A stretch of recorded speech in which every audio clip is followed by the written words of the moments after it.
Hello বন্ধুরা, তো আজকে চলে আসলাম আমি অনেকদিন পরে একটা নতুন ভিডিও নিয়ে।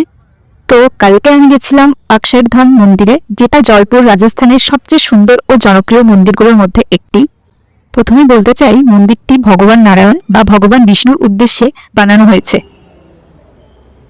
তোমরা ভালো করে দেখলে বুঝতে পারবে মন্দিরটি গোলাপি বেলে পাথর এবং সাদা মার্বেল দিয়ে নির্মিত, যা জয়পুরের রঙের সাথে সুসংগতভাবে মিশে গেছে। এবং মন্দিরটি 30 একরের বেশি এলাকা জুড়ে বিস্তৃত এবং এর উচ্চতা 141 ফুট। মন্দিরটিতে খোদাই করা আছে হিন্দু ধর্মের বিভিন্ন পৌরাণিক কাহিনী এবং ধর্মগ্রন্থের বিভিন্ন দৃশ্যচিত্র। মন্দিরটিতে আরও ছিল শ্রীরাম ও হনুমানজির একটি মূর্তি।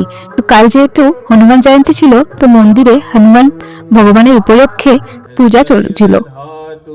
মন্দিরটিতে খোদাই করা আছে হিন্দু ধর্মের বিভিন্ন পৌরাণিক কাহিনী এবং ধর্মগ্রন্থের বিভিন্ন দৃশ্যচিত্র। মন্দিরে পুজো উপভোগ করা থেকে শুরু করে মন্দিরের সমস্ত কাহিনী আমি তোমাদের সামনে তুলে ধরার চেষ্টা করেছি। তোমাদের যদি ভালো লাগে প্লিজ আমার ভিডিওটা লাইক করো, কমেন্ট করো এবং শেয়ার করতে প্লিজ ভুলো না। প্লিজ সাবস্ক্রাইব করো অবশ্যই। Thank you for watching.